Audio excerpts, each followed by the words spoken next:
idealnya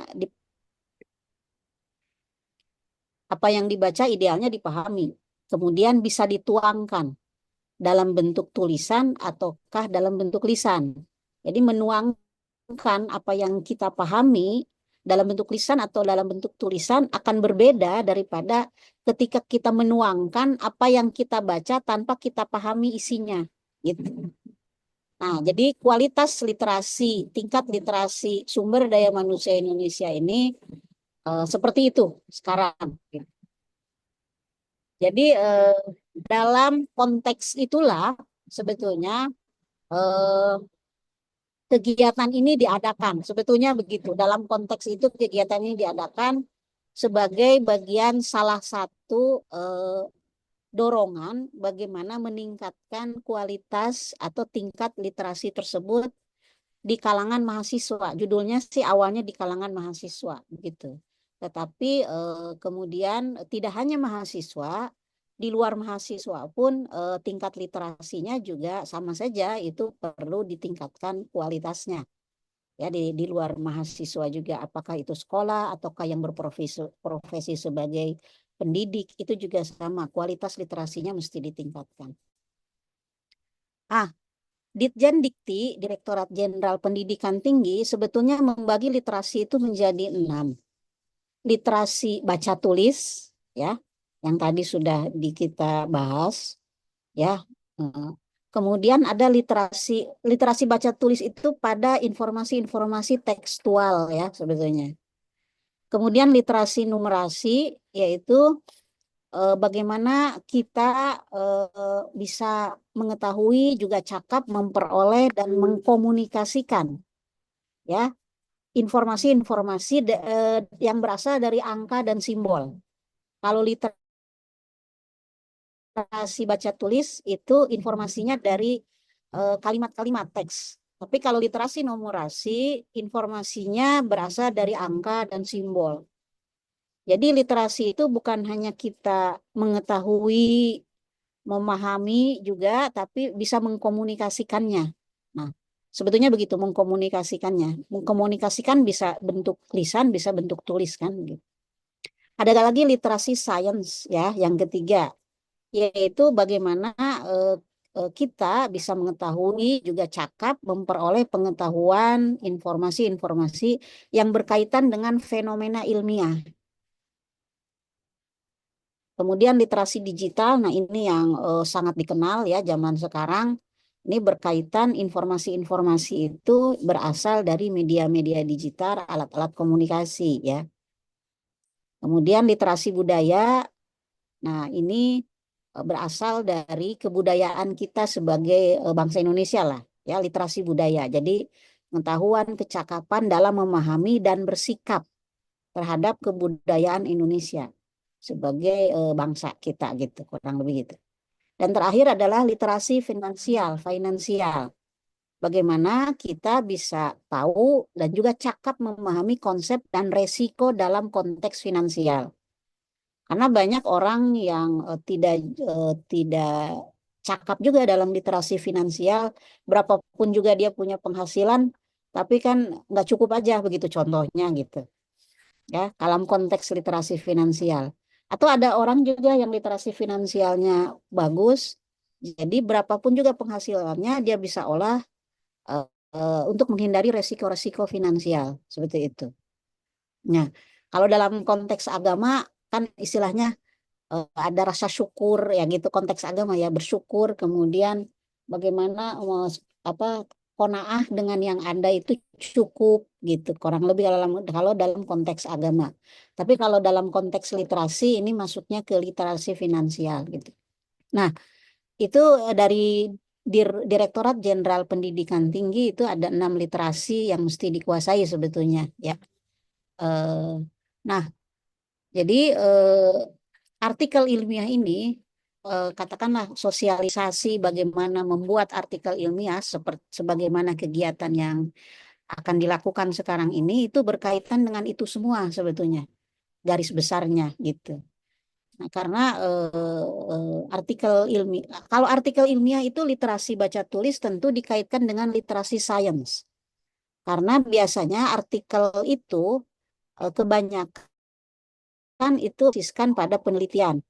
Baik penelitian itu lapangan atau penelitian pustaka, yaitu hanya buku-buku saja yang dibaca ya, berbagai sumber pustaka dibaca, diolah sedemikian rupa, jadilah satu tulisan artikel. Kalau misalnya yang lapangan itu kan berarti harus turun ke sekolahan, cari data-data gitu. Atau kalau guru-guru membuat penelitian tindakan kelas misalnya, PTK itu juga ketika mampu membuat penelitian tindakan kelas dan cakap, berarti literasi sainsnya bisa sudah lebih meningkat gitu. Hanya ketika dituangkan dalam bentuk tulisan, artikel, itu kan literasi baca tulisnya di sana juga bergabung dengan literasi baca tulis begitu. Karena menulis kan, kalau artikel itu nanti berkaitan dengan penulisan, nah, gitu. Sebetulnya gitu. Nah, jadi ini tidak terbatas sebetulnya literasi ini, kemampuan menulis artikel ini hanya pada konteks mahasiswa sebetulnya. Guru juga kan gitu, karena guru punya kepentingan bukan hanya meningkatkan dirinya, peningkatan diri, kualitas literasinya akan berimbas pada kualitas literasi murid-muridnya gitu. Sama juga peningkatan kualitas literasi dosen akan meningkat pada peningkatan kualitas literasi mahasiswanya. Peningkatan kualitas literasi mahasiswa akan berdampak pada output si mahasiswa itu, karena mahasiswa kan nanti akan bekerja selanjutnya, kemudian bermasyarakat seterusnya. Nah itu akan berdampak. Jadi ada outcome ya, ada outcome-nya itu kemana-mana gitu. Sebetulnya begitu. Hmm. Nah, cuma mungkin kegiatan seperti ini bukan yang pertama, banyak kegiatan-kegiatan sejenis seperti ini dari hari-hari sebelumnya, tahun-tahun sebelumnya gitu, udah nggak aneh kegiatan seperti ini sebetulnya. Tapi sebenarnya efek dampaknya itu sangat apa namanya, sangat luas dan sangat signifikan sebetulnya. Gitu. Mungkin itu eh, apa semacam motivasi saja ya dari saya gitu, motivasi dari saya. Dan ini kebetulan edupat.id ini menyelenggarakan kegiatan ini di antaranya gitu. Terima kasih Mbak Rizky Amelia. Insya Allah, terima kasih kembali Ibu. Mungkin kalau untuk sebagian orang yang sudah sering publish ini acaranya mungkin receh gitu ya Bu. Tapi kalau untuk kami-kami yang masih awam ini sepertinya akan sangat membantu. Apalagi sekarang untuk di Magister sendiri, manajemen pendidikan Islam sendiri itu setiap mata kuliah pasti ada kayak tuntutan untuk membuat artikel ini dan itu masuk ke dalam nilai dalam pertemuan-pertemuan kita sebagai mahasiswa. Jadi kalau untuk pemanfaatannya mungkin seperti yang Ibu bilang tadi di samping untuk menambah literasi kita, benar ya Bu, kita juga butuh untuk ya setidaknya menyelamatkan dalam nilai-nilai akademik. Terima kasih banyak kami ucapkan kepada Ibu Maftuhah selaku founder dari edupart.id dan juga kami sampaikan kepada teman-teman yang baru masuk. Selamat datang, selamat bergabung. Dan hari ini kita akan mengikuti acara, melanjuti untuk acara selanjutnya, yaitu acara inti kita, acara kita bersama untuk pembahasan materi yang nantinya materi ini akan dibagi menjadi tiga. Yang pertama ada pengenalan riset, dilanjut dengan ruang lingkup dari setiap jurnal itu sendiri, dari setiap pembahasannya nanti, dan juga yang terakhir ada pembahasan tentang eh, materi bagaimana kita sebaiknya untuk membubuhkan referensi. Kita langsung masuk ke pemateri yang pertama, yaitu tentang pengenalan riset. Untuk materi pertama ini tentunya akan dibawakan langsung oleh ahli kita bersama, Pak Taufikur Rahman, yang dimana beliau ini merupakan lulusan dari SMA Plus Ibadur Rahman, serta merupakan alumni dari UIN Sultan Maulana Hasanuddin Banten, dan juga alumni Magister dari UIN Syarif Hidayatullah Jakarta, Manajemen Pendidikan Islam.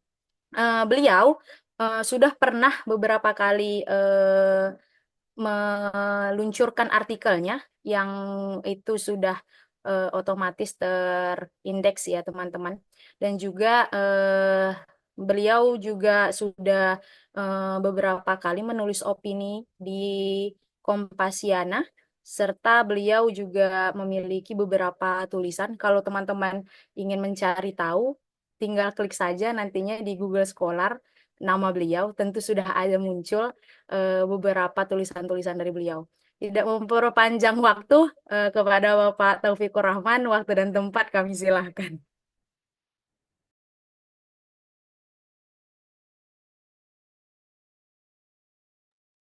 Terima kasih Kak Rizky Amelia.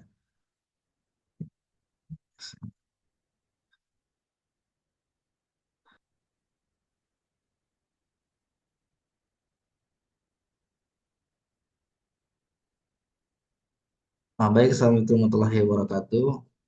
Waalaikumsalam warahmatullahi wabarakatuh. Wabarakatuh.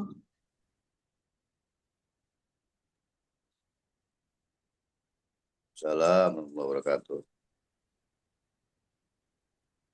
Ya, selamat pagi menjelang siang teman-teman semua.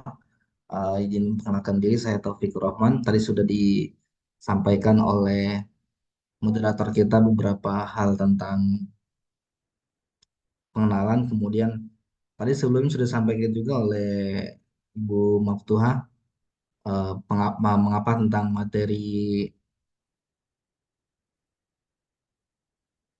kita hari ini, yaitu tentang riset, bagaimana manfaatnya. Kemudian tadi dijelaskan juga tentang beberapa hal yang menjadi motivasi untuk kita. Nah, karena sebenarnya tadi sih dibilang juga oleh Kak Rizky, mungkin bagi sebagian orang ya, materi seperti ini mungkin hal biasa ini ya. Tapi kalau bagi yang membutuhkan seperti mahasiswa yang baru studi, nah itu penting juga beberapa hal yang perlu diketahui oleh mahasiswa. Karena ini mengait tentang eh, keseharian mahasiswa atau peneliti, guru dan lainnya yang akan dilaksanakan oleh hari-hari berikutnya gitu. Oke, langsung saja. Di sini saya akan menyampaikan beberapa pengenalan tentang pengenalan riset karena mungkin ini akan bertahap ya. Untuk pertemuan pertama ini kita akan bahas tentang pengenalan riset, bagaimana dasar-dasar riset dan lain sebagainya. Karena di sini kita akan bertahap, eh, mulai dari pengenalan riset, mungkin nanti ada pendampingan dan sebagainya. Kita akan dimulai dari tentang pengenalan riset di sini. Oke. Nah, ya di sini saya akan menyampaikan tentang apa itu riset atau penelitian ilmiah. Ya teman-teman ada yang sering mendengar, mungkin sudah sering mendengar ya apa itu penelitian ilmiah, riset, artikel dan sebagainya. Mungkin ada yang bisa menjelaskan tentang pengenalan riset. Jadi penelitian riset ini ialah proses sistematis dan objek untuk memperoleh pengetahuan baru. Jadi yang namanya riset itu kan meneliti. Jadi tujuannya itu bagaimana memperoleh pengetahuan pengetahuan baru dari berbagai hal. Ya, kalau guru pasti meneliti mungkin bisa di PTK-nya, mahasiswa meneliti hal-hal baru yang berbau penelitian dan lain sebagainya. Itu adalah pengenalan riset atau penelitian ilmiah. Kemudian eh, apa bedanya riset dengan praktikum? Sama-sama meneliti. Apa bedanya antara penelitian ilmiah dan penelitian praktikum gitu? Itu kan sama-sama meneliti. Nah, di sini yang bisa membedakan ialah eh, kalau penelitian ilmiah itu prosesnya sistematis kemudian untuk memperoleh pengetahuan objek yang baru. Sedangkan kalau praktikum ialah berfokus pada pembelajaran konsepnya sudah ada, kemudian bagaimana memahami proses penelitian tersebut gitu. Jadi riset ini adalah pada gambarannya ialah bagaimana mencari hal-hal baru, pengetahuan baru yang nanti kita akan publikasikan. Nah, itu riset. Nah, dapatkah kita menyebut praktikum sebagai riset? Praktikum bisa disebut sebagai riset juga, tetapi mungkin bedanya tadi sudah saya sampaikan. Kalau penelitian ilmiah itu untuk mencari proses yang baru, kalau praktikum ialah memahami proses yang sudah ada, seperti itu, konsep pembelajaran yang sudah ada.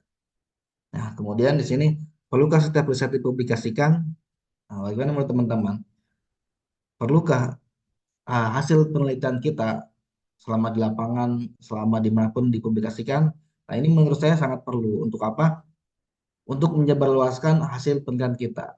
Jadi jangan sampai ilmu yang kita dapat hasil penelitian kita itu hanya bermanfaat untuk kita sendiri. Jadi makanya perlu adanya publikasi itu agar penelitian kita bisa dimanfaatkan juga oleh orang. Kan nanti misalnya eh, kita hasil setelah meneliti disebarluaskan itu kan pertama orang mendapat pengetahuan dari kita, kita juga mendapat ilmu dan sebagainya untuk melatih skill menulis. Nah, itu perlunya adanya di riset.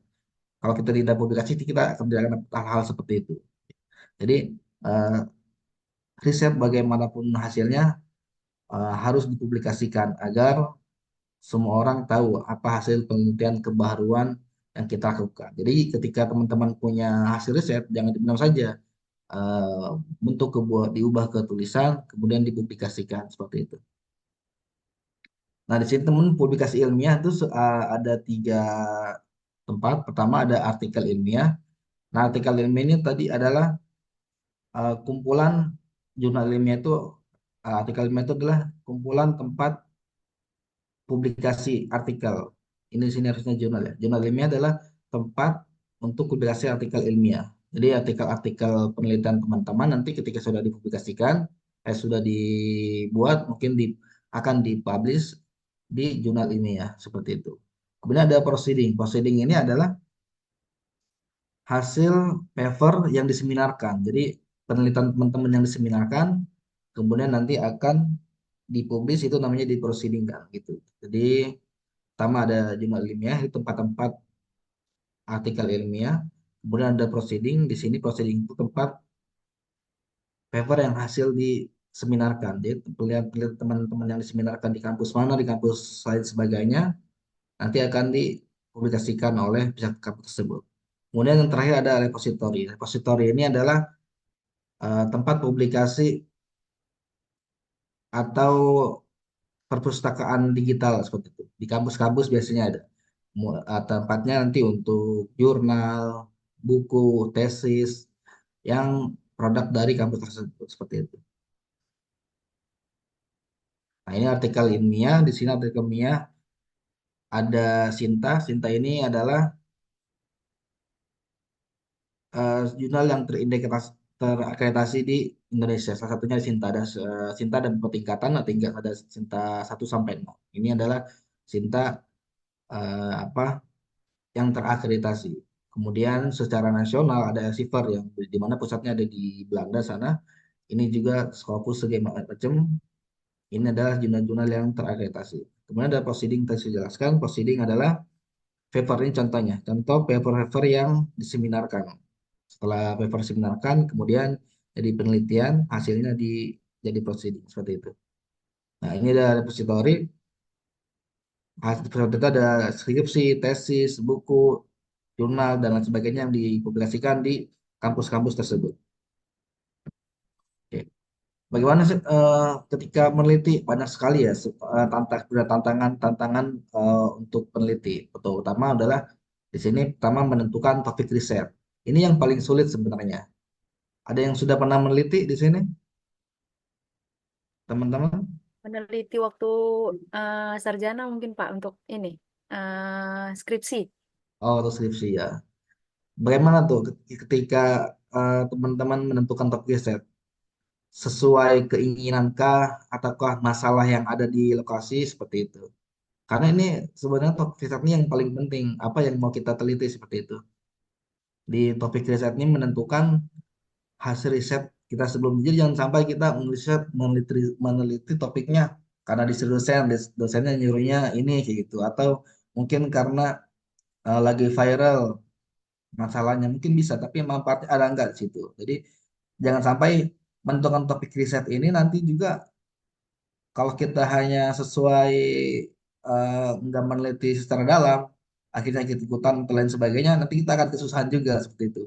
Jika nanti risetnya, kalau kita tidak menentukan topik dengan benar, maka akan susah juga nanti kita kesusahan sendiri seperti itu. Jadi kalau misalnya kita jurusan manajemen, berarti kita menentukan topik risetnya seputar tentang mungkin bisa kepemimpinan, cari sekolah-sekolah yang mudah akses informasinya seperti itu. Nah, kemudian yang kedua ada novelty, ada kebaruan. Riset mungkin mudah untuk dicari, diteliti dan sebagainya. Tapi yang paling sulit itu novelty, kebaruan dalam riset kita. Karena ini jarang-jarang sekali ya orang memikirkan ada nggak sih kebaruan dalam riset kita gitu.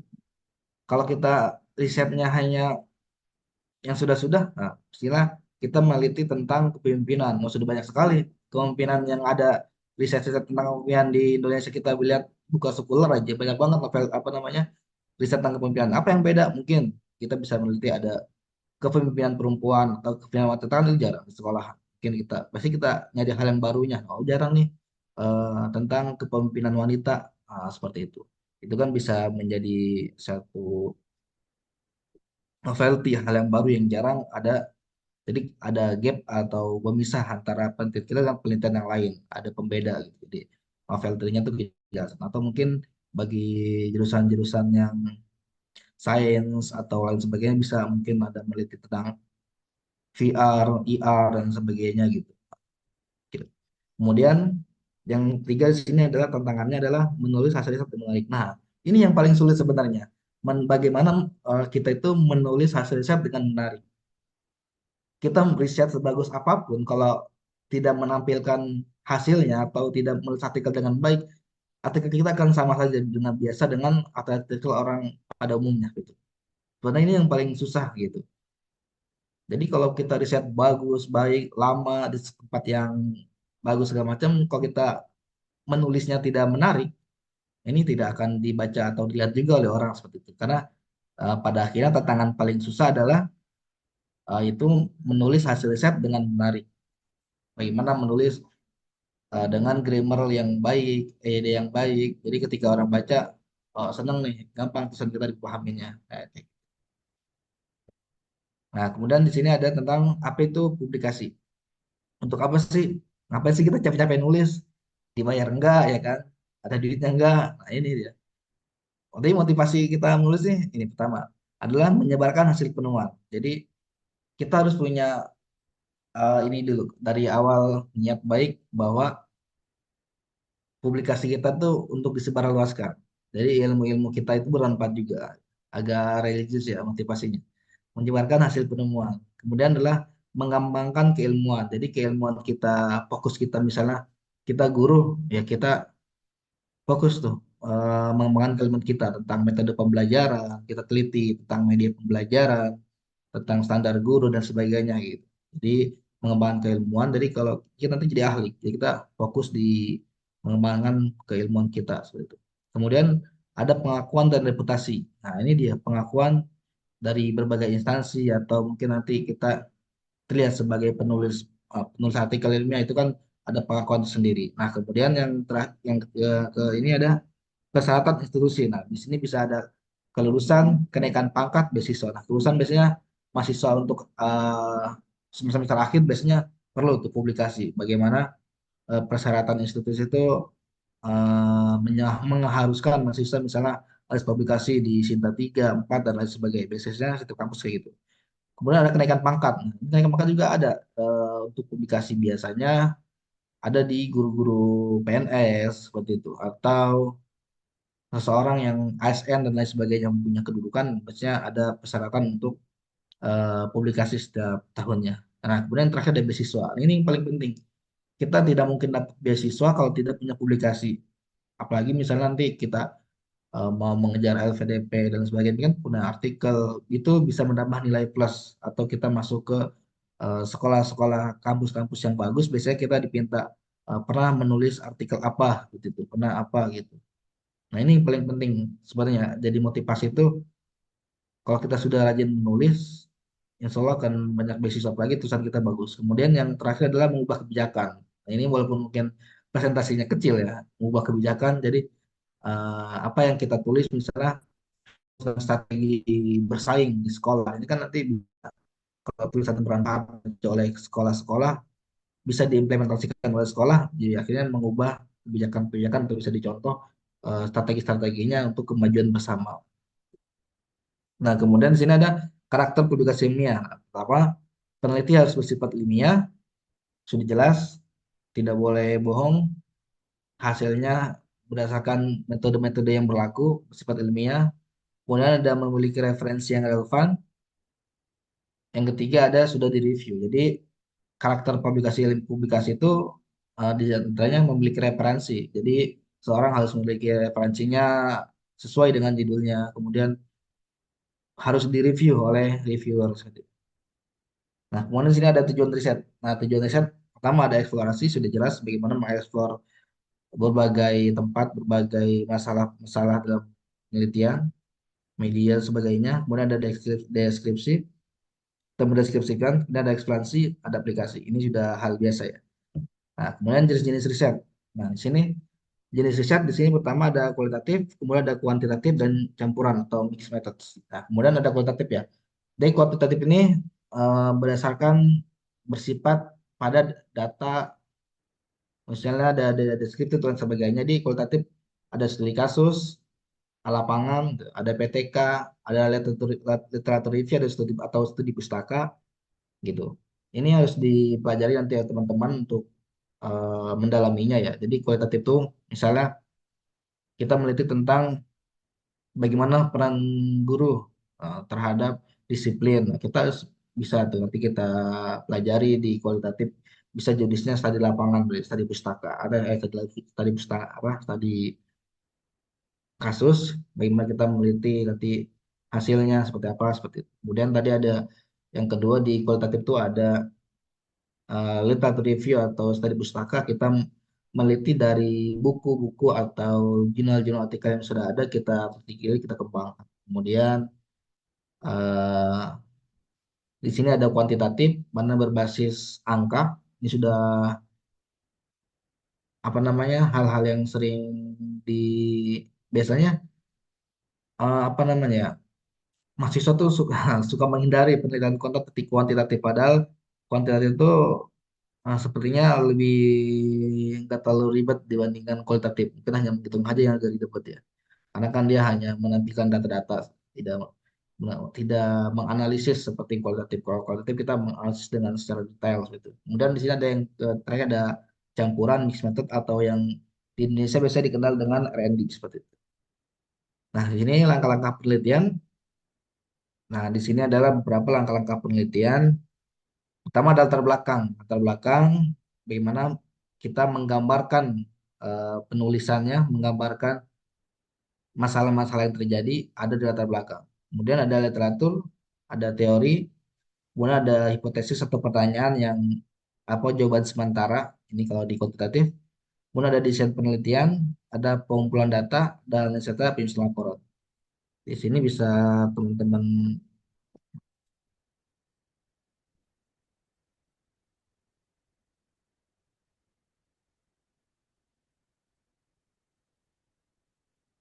Oh ya di sini. Nah ini ada bagian penelitian, di sini ada bagiannya, di sini ada susunannya, ada pendahuluan, ada latar review, metodologi. Nah ini mungkin yang paling di ini adalah bagaimana di metodologinya sepertinya. Ada teknik pengumpulan data dan teknik analisis data. Ya kalau yang lainnya ya hal biasa gitu. Nah di sini metode pengumpulan data. Pertama ada wawancara. Wawancaranya bagaimana kita mencari informasi melalui narasumber. Kalau di pendidikan berarti kepada sekolah, kepala sekolah seperti itu, guru-guru. Kemudian ada observasi. Observasi begini mengamati. Tidak hanya mengamati lingkungan, tapi mengamati bagaimana proses sekolah ini mulai berdiri, siswanya banyak karena apa, faktor apa, semuanya diobservasi seperti itu. Kebanyakan orang observasi itu hanya mengamati, melihat seperti itu, itu tidak kurang benar. Jadi saat itu kita mencari data-data, kalau ada buku dokumen kita teliti. Kemudian dari survei the questionnaire. Ini bagi penelitian yang kuantitatif, kita menyebar kuesioner, ada eksperimen, kemudian dokumentasi. Nah, dokumentasi ini bukan foto-foto ya, kebaikan orang salah memahami. Jadi dokumentasi itu kita memeriksa dokumen-dokumen penting yang ada di sekolah tersebut untuk menunjang penelitian yang kita terapkan. Nah, di sini terakhir ini ada etika penelitian. penelitian ada 3 etikanya. Pertama, tidak melakukan plagiarisme atau plagiat. Nah, ini yang paling banyak dilakukan. Kadang orang tidak menyadari itu. Eh, Suka plagiat dan lain sebagainya ini harus dihindari, sangat dihindari, sangat-sangat tidak baik karena itu kejahatan intelektual seperti itu. Jadi jangan sampai mahasiswa atau kita semuanya menulis, kita buntu, kita copy punya orang di parafase. Nah, itu nggak baik, nggak boleh itu. Di parafase itu tidak, artinya tidak ide, bukan bonus sendiri. Harusnya kita mencari berbagai referensi untuk disimpulkan jadi bagian. Kemudian tidak manipulasi data. Ini juga kadang yang menjadi persoalan nih. Suka apa namanya? Kadang data tuh bingung atau tidak dapat mentok. Akhirnya dimanipulasi dikit-dikit. Nah, itu sebenarnya tidak boleh juga berarti, tidak jujur berarti. Nah, ketiga melaporkan penelitian hasil secara jujur. Nah, jujur apa adanya, kalau berkesinambungan, tidak relevan, tidak relevan. Jadi apapun hasilnya di penelitian kita sampaikan seperti itu. Ini sih oke, beberapa ada 3 etika penelitian yang paling harus dijaga seperti itu.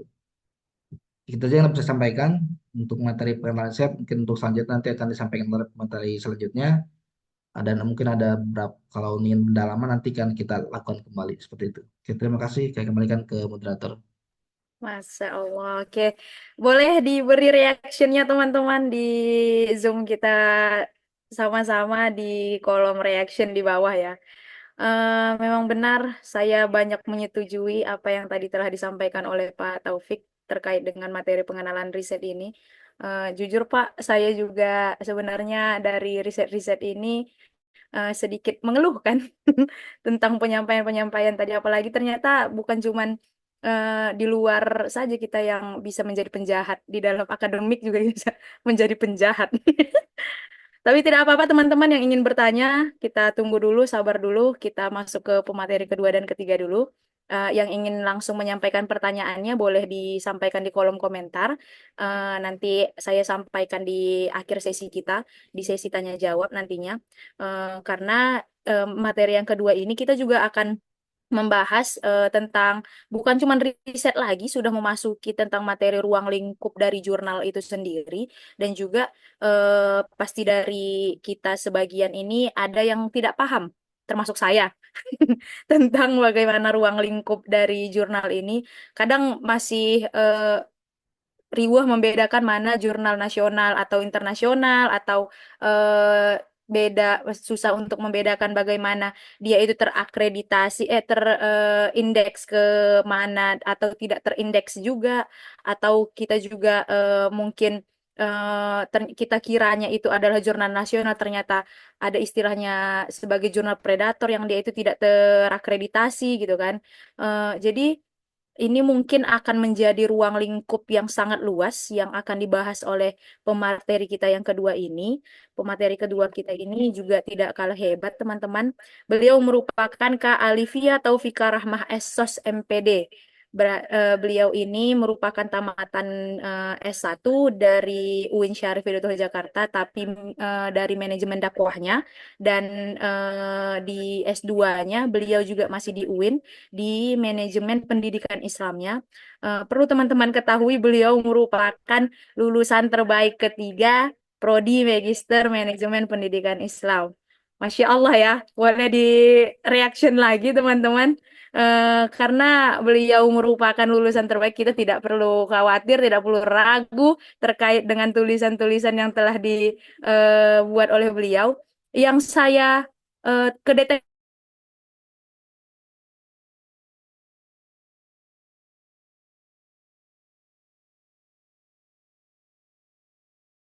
itu, kalau nama lengkapnya beliau itu pasti paling atas sudah keluar tentang penulisan beliau itu ada 2 jurnal dari UINSU itu telah dipublish di beliau, dan mungkin ada lagi yang saya tidak ketahui dan tidak bisa saya pamerkan di sini. Tapi tidak perlu kita ragukan tentang penyampaian beliau, pemateri kita yang kedua, kepada Kak Alivia Taufika Rahmah Essos MPD. Waktu dan tempat kami persilahkan. Baik, terima kasih Kak Kimel atas kesempatannya. Eh, izin share screen ya, Bapak Ibu, kakak-kakak semua.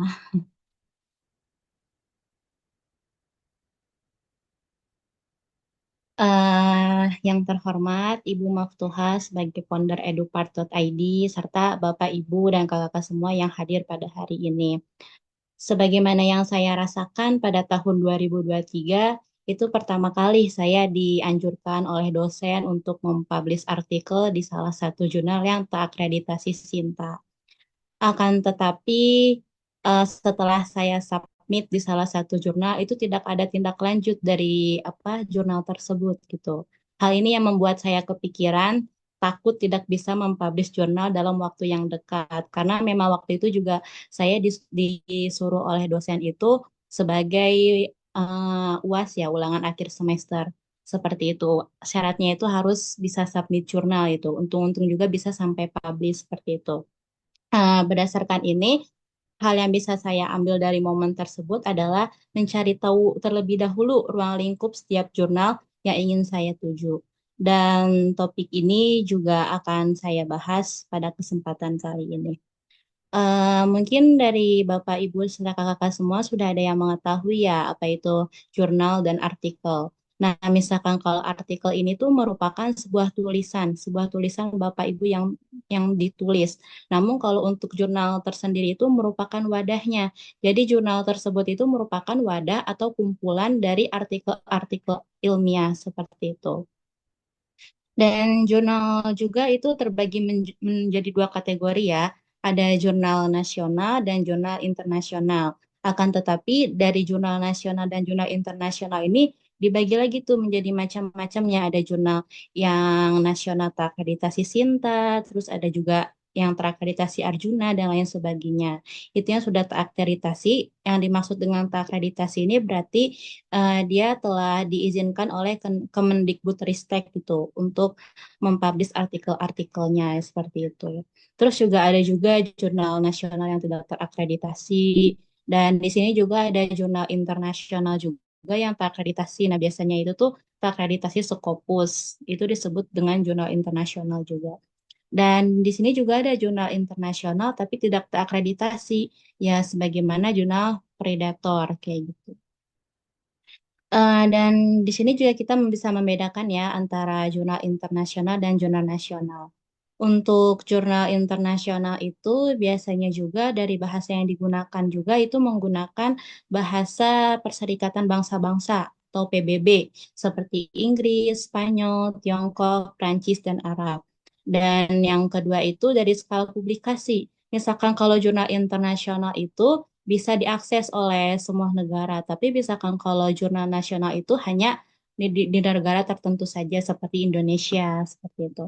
Dan terus yang ketiga itu dari dewan redaksinya tersendiri juga eh, melebihi gitu, melebihi dari beberapa negara gitu. Berarti tidak hanya orang Indonesia aja gitu yang melakukan tinjauan terhadap artikel tersebut gitu, tetapi dari berbeda-berbeda negara.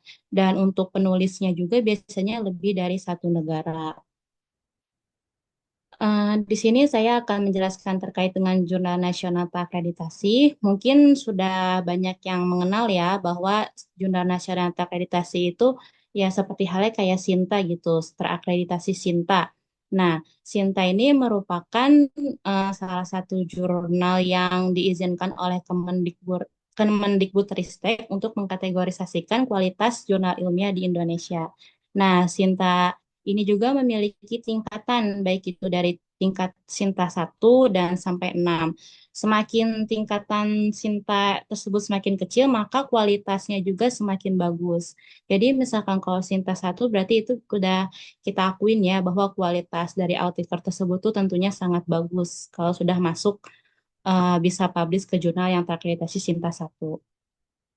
Adapun ciri-ciri jurnal internasional yang terakreditasi itu yang pertama itu memenuhi kaidah ilmiah dan etika keilmuan.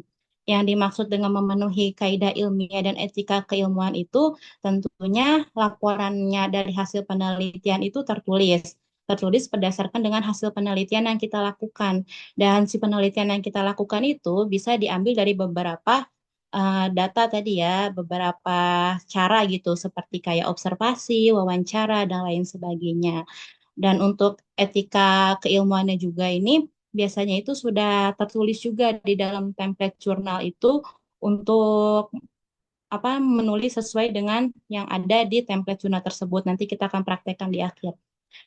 Dan yang kedua itu kalau jurnal nasional itu memiliki ISSN atau yang disebut dengan International Standard Serial Number.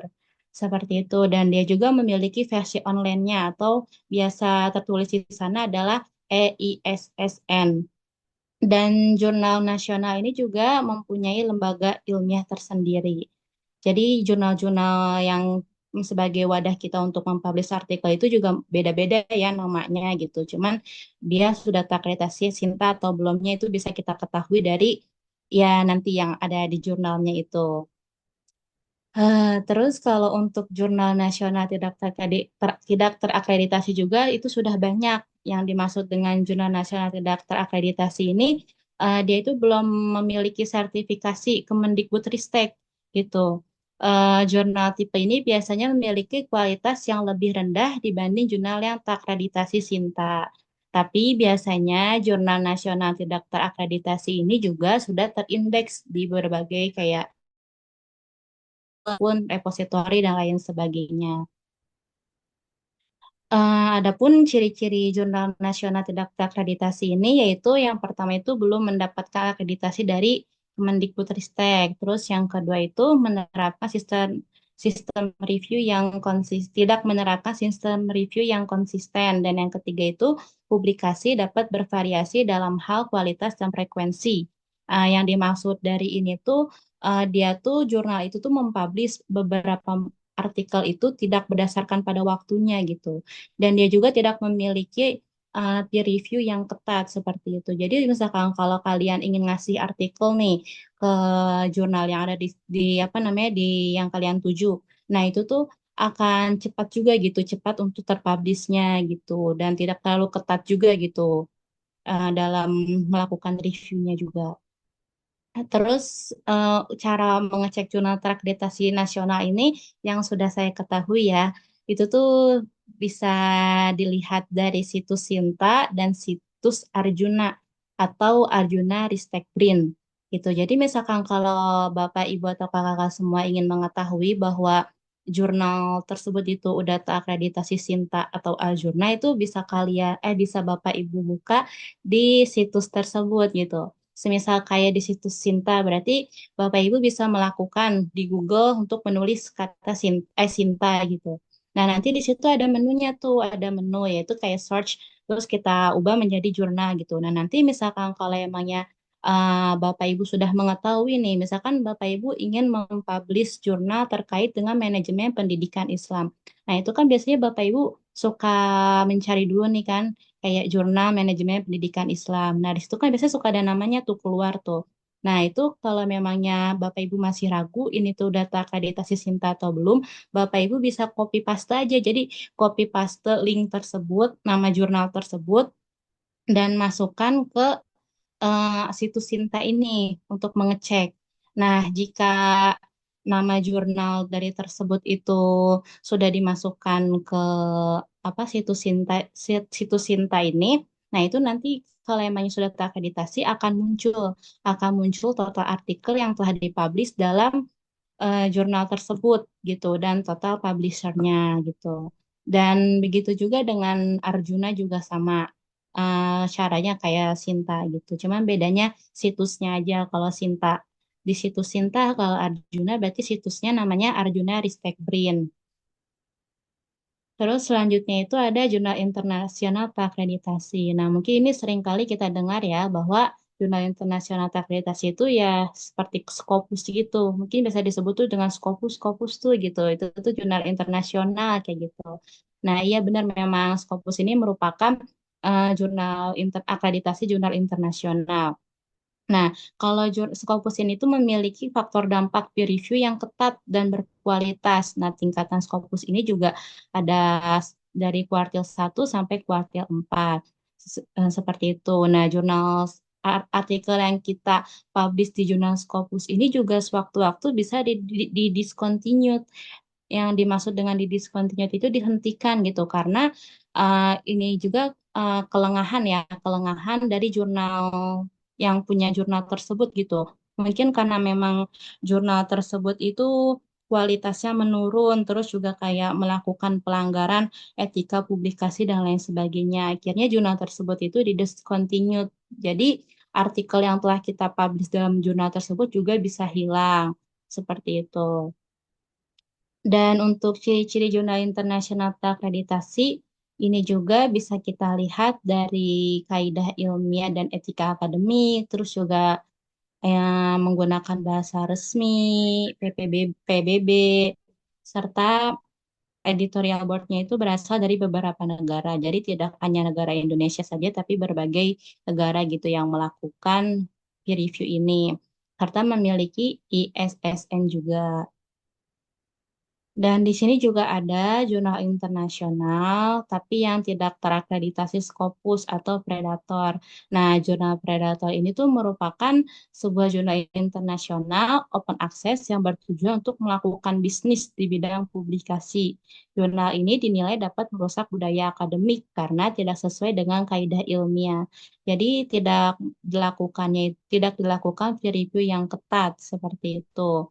Jadi ini tuh hanya untuk menguntungkan dirinya aja gitu. Jadi artikel yang kita ingin publish, nah terpublish ini di jurnal tersebut, nah dia hanya ingin menguntungkan aja gitu, tapi belum terakreditasi Scopus kayak gitu.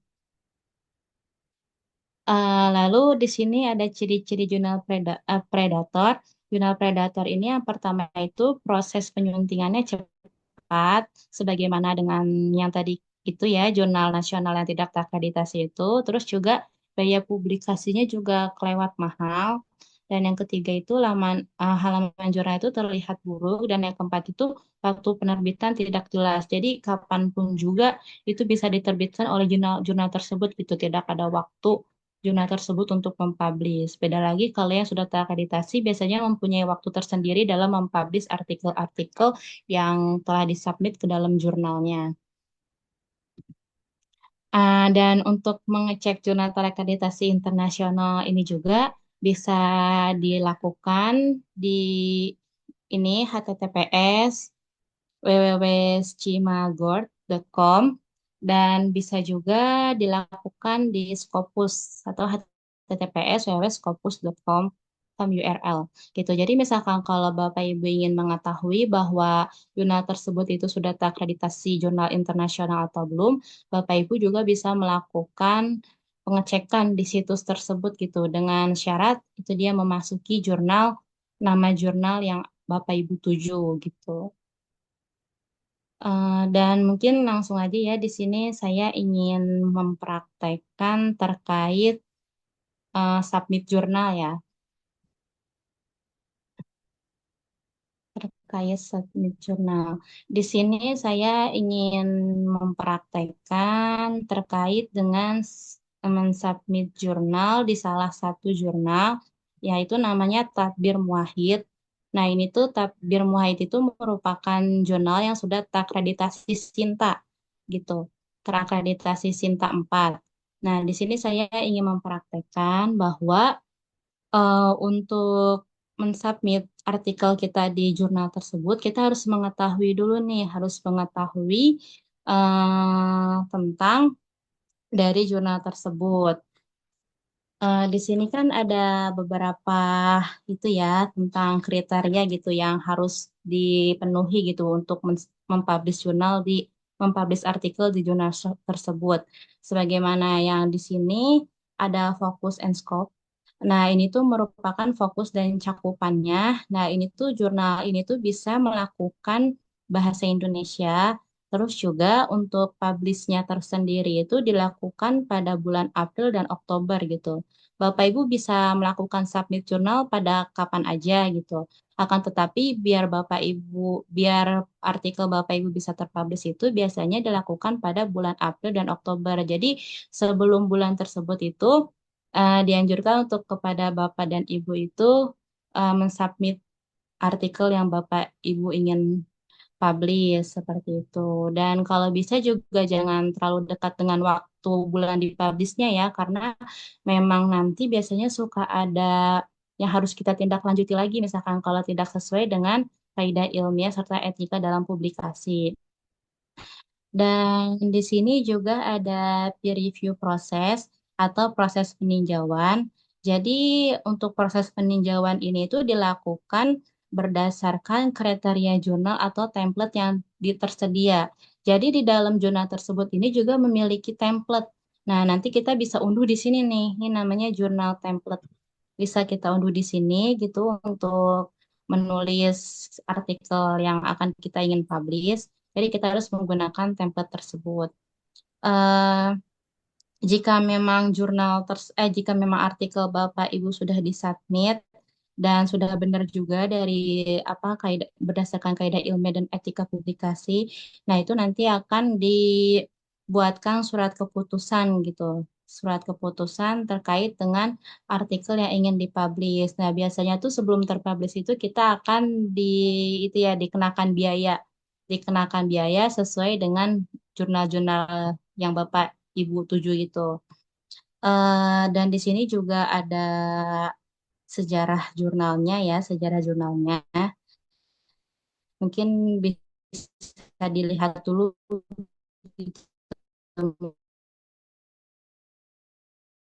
Misalkan publish jurnal itu kita bisa melihat dulu, jadinya bisa dibaca-baca dulu. Eh, dan di sini ada submission, submission, submission preparation checklist. Nah, ini merupakan daftar periksa persiapan pengajuan.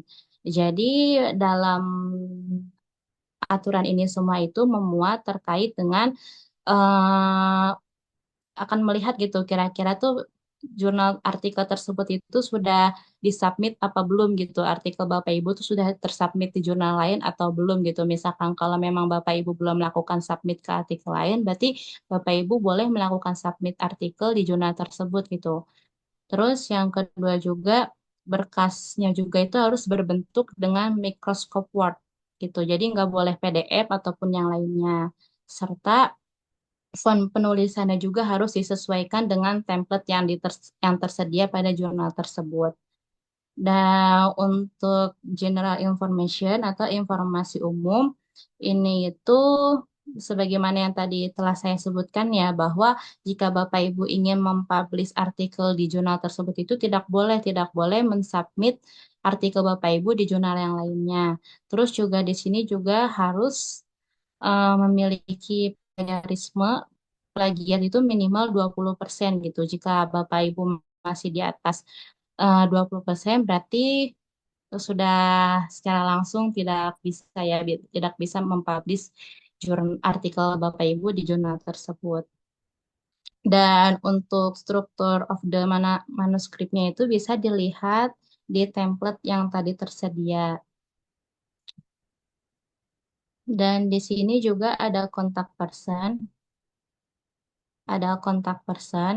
Nah, mungkin di sini bisa dilihat ya bahwa jurnal tersebut itu berada pada program studi manajemen pendidikan Islam.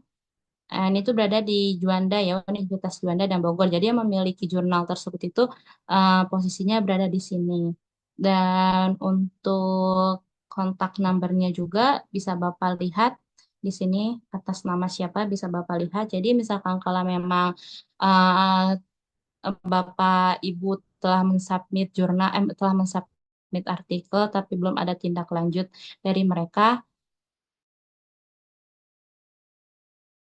personal kontak yang ada di sini ya, personal chat atau kontak person yang ada di sini. Seperti itu. Dan mungkin kita beranjak ke ini ya, template yang kita gunakan untuk mempublish jurnal. Di sini kita bisa mendownload dulu terkait template-nya. Dan di sini benar-benar sudah dijelaskan dengan sejelas-jelasnya ya bahwa dalam mempublish artikel di jurnal tersebut itu harus memuat abstrak, Nah, abstrak ini itu berisi tentang seluruh pernyataan yang ada pada latar belakang, fokus masalah, tujuan penelitian, terus temuan dan kesimpulan. Berarti harus Bapak Ibu tuangkan dalam abstrak tersebut. Dan untuk abstrak tersendiri juga harus memiliki 150 sampai 250 kata. Dan selanjutnya itu ada pendahuluan. Nah, pendahuluan ini tuh berisi tentang latar belakang dan menjelaskan isu-isu mutaakhir yang mengarahkan pada pentingnya penelitian yang Bapak Ibu lakukan. Dan selanjutnya ini ada metode penelitian. Nah, metode penelitian ini kira-kira Bapak Ibu dalam menulis jurnal tersebut itu menggunakan metode penelitian kualitatif atau kuantitatif kayak gitu. Misalkan kualitatif biasanya tidak luput dari observasi, wawancara, dan dokumentasi dan studi dokumentasi. Nah, nanti Bapak Ibu tuliskan tuh di sini terkait dengan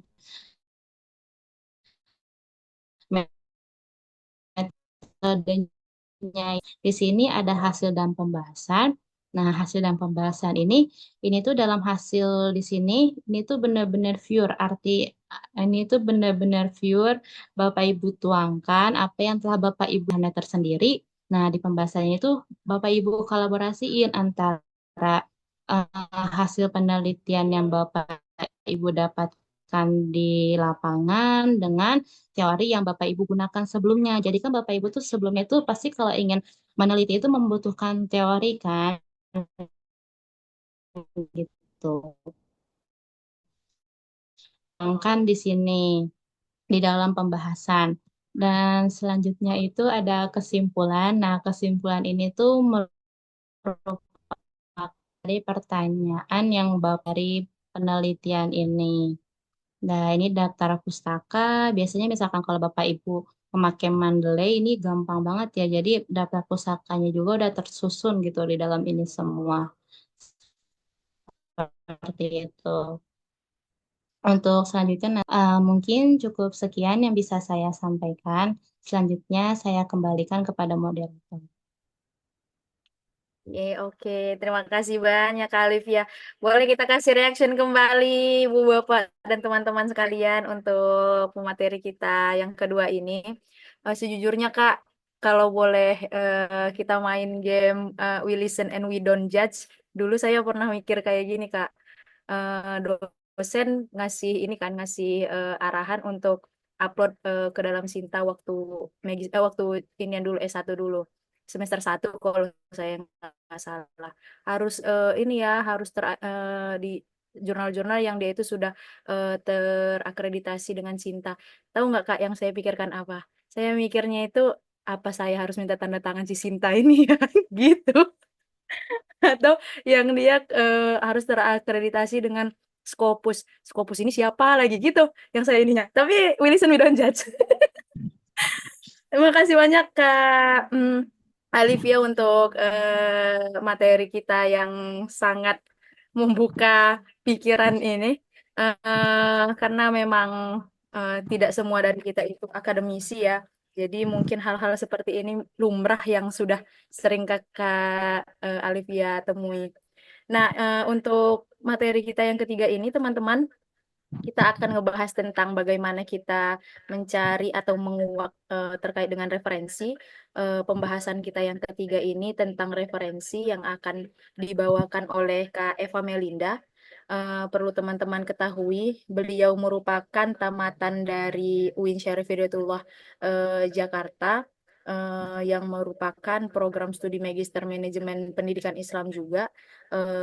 Beliau ini pernah beberapa kali upload jurnal dan juga sudah standar nasional. Yang kedeteksi sama saya itu ada dua teman-teman, ada dari publisher Lideria uinkas.ac.id sama di jurnal Estaid DI Makassar.ac.id itu sudah dipublish oleh Kak Eva. Beliau juga merupakan admin website pesantren di ppsd.or.id serta merupakan chairwoman di Malvas Official yaitu berkecimpung di fashion muslimah, bener ya Kak? Dan juga pernah beliau ini magang di Pertamina, teman-teman. Jadi kalau kita menguak tentang backgroundnya beliau, sudahlah yang umum dijalanin, yang akademik juga dijalanin. Tanpa memanjangkan mukadimah, karena di sini juga teman-teman sudah ada yang bertanya, itu kok di kolom komentar ke saya pribadi dan juga di umum, ada 2 pertanyaan sudah masuk ke saya. Nanti mungkin akan saya bacakan di akhir sesi ya teman-teman yang sudah bertanya. Dan bagi teman-teman yang sudah masuk ke dalam Zoom ini, boleh dibuka kembali chatnya. Di situ sudah saya sampaikan untuk form absensi, silahkan diisi. Langsung saja kepada pemateri kita terakhir, kepada Kak Eva, waktu dan tempat saya persilahkan. Baik, terima kasih Kak Rizky Amelia. Assalamualaikum Bapak Ibu dan teman-teman semua. Masih semangat ya?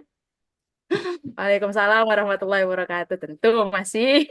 Ya, Alhamdulillah, terima kasih atas waktunya di weekend yang produktif ini. Semoga bermanfaat ya. Materinya berbobot sekali ya dari materi yang pertama sampai kedua tadi. Oke teman-teman, Bapak Ibu sekalian, izinkan saya untuk share screen dulu. Oke, kali ini materinya tentang mencari referensi jurnal. Dari pembahasan yang pertama sama kedua tadi kan kita udah sama-sama lihat ya. Sebenarnya penting banget kalau menurut saya pribadi dan emang kenyataannya juga penting banget, sepenting itu membuat jurnal untuk kebutuhan akademisi maupun non-akademisi. Nah, seperti yang saya rasakan sekarang juga emang apa namanya, membuat jurnal itu kan bisa dibilang sebagai rekam digitalnya seorang akademisi ya. Gimana kita bisa nge-research sendiri nama kita, terus dilihat banyak orang. Nah, di situ orang-orang juga bisa mengetahui sedikit tentang kita dan sedikit tentang apa yang ada dalam pikiran kita, gitu kan. Nah, yang pertama di sini topiknya yang penting adalah pentingnya mencari referensi. Yang kedua tentang sumber referensi itu sendiri, bagaimana cara kita mencarinya. Kemudian yang ketiga nih, cara kita mencari referensi buku dan jurnal. Nah, apa sih referensi itu? Mungkin banyak juga dari Bapak, Ibu, dan teman-teman udah tahu referensi adalah sebagai sumber informasi dalam ajuan yang digunakan untuk mendukung, membuktikan informasi atau argumen yang disajikan dalam suatu konteks tertentu. Nah, ketika kita membuat jurnal, itu nggak sembarang apa yang ada dalam pemikiran kita, kita sampaikan. Setelah kita melakukan riset lapangan, nah kita juga harus menguatkan tulisan kita dengan referensi dari orang lain atau dari tokoh-tokoh yang memang sudah dikenal bagus dalam segi apa namanya, penulisannya dan eh, apa namanya, sajian tulisannya dalam jurnal maupun dalam buku seperti itu. Referensi sendiri dapat berupa buku, jurnal, artikel, website, dokumen atau sumber lainnya. Dapat memberikan data, fakta, argumen tertentu, pandangan dari berbagai peneliti yang secara relevan dengan apa yang kita akan tulis gitu. Kemudian sumber referensi itu sendiri, nih ada buku, e-books, artikel, laporan penelitian, jurnal ilmiah, data statistik, database, wawancara atau survei. Nah, di sini, nah bisa kita cari dari ini semua. Kita bisa nyari referensi dari berbagai ini ya sumbernya. Nah, hindari penulisan jurnal menggunakan referensi dari blog ataupun dari web merah, atau mungkin sekarang kan banyak ya orang-orang nulis tanpa tahu kebenarannya atau tidak teruji ini tuh valid atau enggaknya. Nah, kita tuh harus menghindari tulisan-tulisannya seperti itu. Kemudian selanjutnya bagaimana sih caranya mencari referensi sumber referensi buku dan jurnal. Nah, di sini sebenarnya banyak banget cara mencari sumber referensi. Cuman mungkin yang kita fokusin di sini yang pertama ada google.com. Nah, google.com itu seperti kita mencari riset seperti biasanya ya. Kemudian ada LibGen, kemudian Google Books, kemudian ada Google Scholar, kemudian ada Science Direct juga, ada Publish or Perish berupa aplikasi. Nah, mungkin di sini nanti kita akan praktek sedikit karena mungkin banyak teman-teman juga yang udah tahu. Cuma jadi kita akan Nah, di sini ada referensi Google itu seperti ini ya. Mungkin nanti udah pada nggak asing nih sama ini.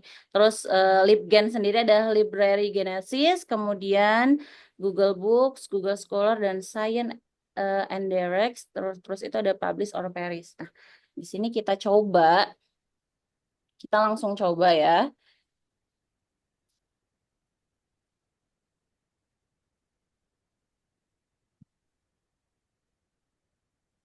Kita langsung coba kita ke Chrome.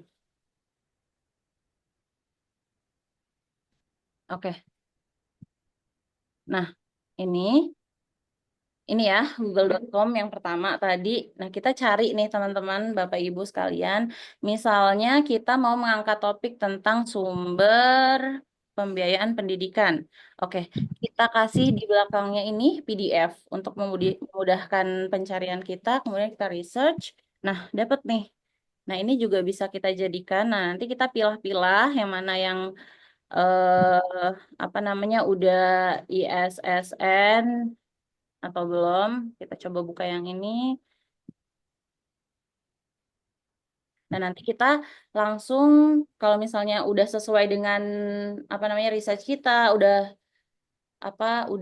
sesuai nih sama apa yang kita butuhin, kita bisa gunakan itu. Nah, kemudian yang kedua ada LibGen. Nah, LibGen itu sendiri adalah Library Genesis. Nah, kita bisa langsung ke sini. Nah, ini kita langsung bisa masukkan kata kunci. Kata kunci misalnya kita sedang nyari tentang manajemen education. Zaman education. Oke. Nah, di sini udah ada ya teman-teman semua. Manajemen Education and Humanities, kemudian manajemen education. Nah, kita bisa langsung ini sampai dia berhasil terdownload. Oke, selanjutnya ada Google Books. Google Books. Kita cari Google Books.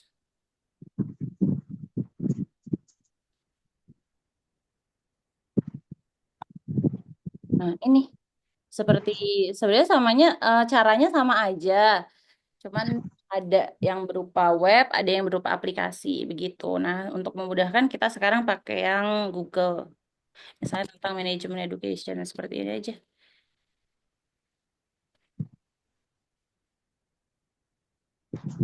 Ini nanti muncul nih.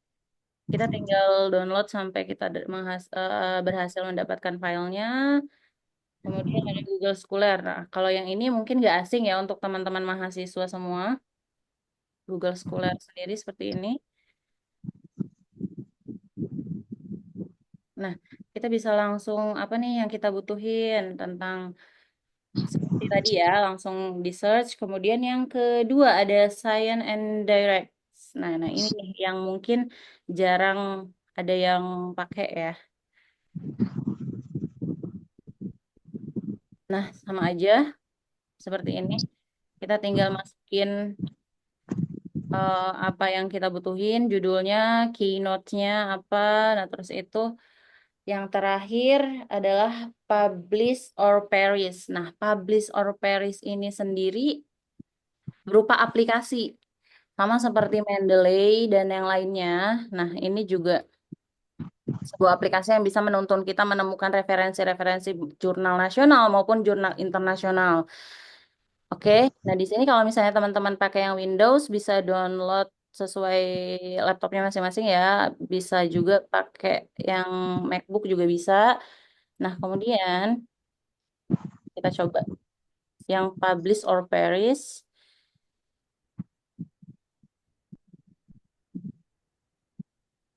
Publish or perish. Oke, seperti ini. Ada nggak muncul nggak di layar teman-teman semua? Saya baru belajar ini Muncul sebenarnya. jelas. Nah, ini di sini nih kita bisa cari referensi jurnal, bisa dari Google Scholar, dari apa namanya PubMed, terus dari Scopus juga. Sekarang kita coba yang Google Scholar ya. Oke, nah di sini kita biasanya kan kalau kita diminta referensi itu kita menunjukkan apa ya, misalnya nggak boleh 5 tahun ke belakang itu nggak boleh. Jadi kan sekarang 2024 berarti 2019 misalnya ya, 2019 sampai 2024. Terus kita masukin di sini keywords-nya, manajemen, education. Oke, terus kita langsung search ya. Nah, ini langsung muncul beberapa jurnal-jurnal yang kita sebutin tadi di keyword-nya. Nah, ini sama aja ketika teman-teman mau cari by aplikasi ini, mau cari di Schooler, mau cari di PetMed juga bisa.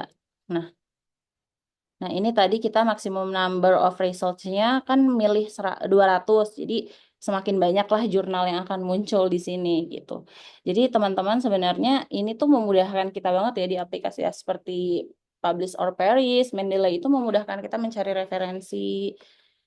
Jadi sebenarnya nggak ada masalah sih ya untuk referensi dalam pembuatan jurnal ini harusnya. Cuman kadang-kadang kitanya yang kurang peka gitu ya sama apa yang udah disajikan sama digital zaman sekarang. Nah, kita bisa lihat banyak banget jurnalnya. Ada jurnal dari Amerika, jurnal dari British Journal, terus ada The International Journal gitu. Jadi seperti itu. Jadi kita juga bisa nyari nih di Scopus juga bisa, di Medpad juga bisa, dan pencariannya hampir sama kayak tadi, sama aja sih. Oke, jadi seperti itu eh,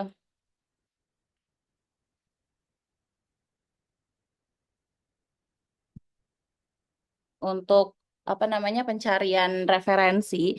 Kemudian, nah, ketika tadi kita kan udah cari situs-situs pencarian referensi, nah mungkin kita pernah nih ngeliat ada jurnal yang kekunci, ya kan? Nggak bisa kita lihat, nggak bisa kita akses. Nah, kita bisa pakai Skyhub ini. Nah, nanti kita apa namanya kita copy link jurnalnya, terus kita masukin ke sini, kita enter di reference ini, kemudian kita open dan itu udah bisa langsung kita buka dan kita baca, kita pelajari. Nah, di sini sendiri mencari jurnal referensi juga bisa menggunakan database akademik terpercaya seperti SciencePage, kemudian ada PubMed yang tadi di aplikasi juga ada, JSTOR, kemudian IEEE, kemudian Science and Directs juga tadi ada, kemudian tinjau abstraksi dan kesimpulan dari jurnal referensi yang udah kita baca, kemudian periksa referensi artikel terkait, ada eh, kita juga nggak boleh buta terhadap apa namanya referensi terbaru atau jurnal terbaru dari para pembuat jurnal yang udah disajikan. Kemudian kita bisa menggunakan tools dan software manajemen referensi seperti Mendeley, Zotero, dan EndNote gitu. Oke, sekian mungkin itu pemaparan saya terkait referensi. Mungkin saya kembalikan lagi kepada kakak moderator. Terima kasih. Masya Allah. Oke, teman-teman sekalian, sudah 3 materi, dan yang materi terakhir ini terkait dengan referensi ya teman-teman. Apalagi sekarang sudah mulai kita dimudahkan dengan kehadirannya Zotero ataupun Mendeley. Itu sangat amat membantu bagi kita untuk menulis.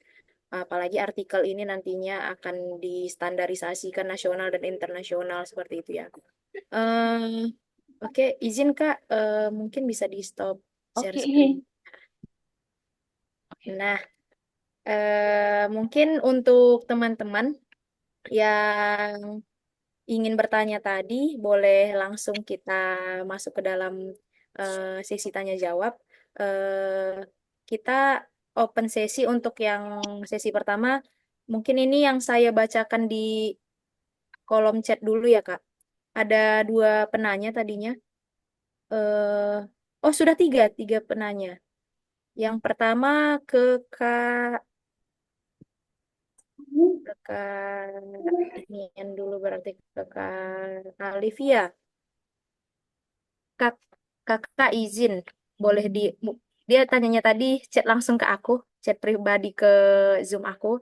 Dia nanya, kakak ada nggak ya saran atau arahan tanpa bayar tapi dapat cinta satu dua tiga atau empatnya? Mungkin Kak Alif ya langsung bisa dijawab. Kalau ada saya juga mau minta linknya Kak. Silahkan Kak Alif ya. Baik, terima kasih Kariska atas kesempatannya. Di sini saya izin menjawab ya, dan terima kasih juga untuk kakak yang telah memberikan pertanyaan kepada saya. Di sini saya izin menjawab bahwasannya ada mungkin ya, tapi nggak banyak gitu. Dan saya juga belum pernah mengalaminya bahwa ketika ingin publish jurnal tersebut itu disuruh bayar atau tidak. Akan tetapi saya mendengar aja dari beberapa teman saya gitu bahwasannya kalau publish jurnal tersebut itu tidak berbayar. Akan tetapi untuk peer review-nya itu sangat ketat sekali kayak gitu. Jadi ketika kita submit dan kita ingin dipublish jurnalnya itu agak apa agak sulit sekali gitu ya untuk apa ya untuk review jurnalnya itu gitu. Dan di sini ada nama jurnalnya itu kalau untuk manajemen pendidikan Islam itu namanya JMPI. Itu nama jurnalnya itu merupakan salah satu jurnal manajemen pendidikan Islam dan katanya juga ini merupakan salah satu jurnal ketika ingin dipublish tidak melakukan biaya seperti itu. Dan kalau untuk yang lainnya sih yang saya ketahui itu rata-rata pada berbayar ya. Karena mungkin untuk yang editnya juga gitu. Terus untuk yang reviewnya juga gitu. Ya, tapi kita juga harus benar-benar mengetahui gitu kira-kira biaya yang dikenakan dari jurnal tersebut itu berapa gitu. Karena kadang ada tuh jurnal yang Sinta, misalkan dia Sinta 5, tapi dikenakan biaya tuh 500.000. Nah, itu tuh biasanya tuh 500.000 itu jurnal yang sudah terakreditasi Sinta 4 dan lain sebagainya gitu. Jadi kalau kalian ingin lebih telaten lagi untuk memilah-milih jurnal tersebut bisa kalian baca juga ya di kayak buat jurnalnya ini kayak gitu tentang jurnalnya ini. Mungkin sekian Kak Kimel. Mungkin Kak Kalia ada sanggahan atau mau sebentar saya lihat partisipnya. Kak, oh Kak Kalianya sudah tidak ada. Tapi izin Kak, saya ingin melanjutkan bertanya lagi. Kalau misalnya dari jurnal yang saya pernah tuh ngelihat di grup-grup UIN yang general itu bilang kayak gini, open for publish jurnal gitu. Nah itu biasanya bagaimana? Apakah sistematisnya sama seperti yang Kakak bilang tadi atau itu tetap berbayar sesuai dengan publisher yang di open sama mereka? Oh iya, iya. Baik, terima kasih Kak Kimel atas pertanyaannya. Ya, itu dia mungkin kita kudu mengetahui dulu itu dari jurnal tersebut itu nama jurnalnya apa gitu yang open access itu. Open access dari jurnal tersebut itu nama jurnalnya apa. Lalu kita cari tahu tuh misalkan kalau memang kita kan pastinya dituju tuh pengen yang terakreditasi Sinta ya. Nah, itu kita cari tahu tuh ke situs Sinta itu kalau nggak Arjuna. Nah, kita cari tahu ke situs Sinta atau Arjuna itu kira-kira ini benar gak nih gitu jurnal apa yang artikel kita akan dipublish di jurnal tersebut gitu. Dan apakah benar emang jurnal tersebut itu tidak melakukan biaya. Nah, kita bisa melihat karena memang di setiap jurnal itu ada ketentuan khususnya gitu. Misalkan kayak jurnal tersebut itu untuk difokuskan ke bidang apa gitu, ke bidang manajemen pendidikan Islam atau mungkin ke dalam kepemimpinannya ataupun strategi marketingnya dan lain sebagainya. Dan di situ juga biasanya setiap jurnal juga memiliki biayanya tersendiri kayak gitu Kak. Jadi ya salah satu caranya itu yaitu dia kita harus mengunjungi situs tersebut gitu, Sinta atau Arjuna gitu.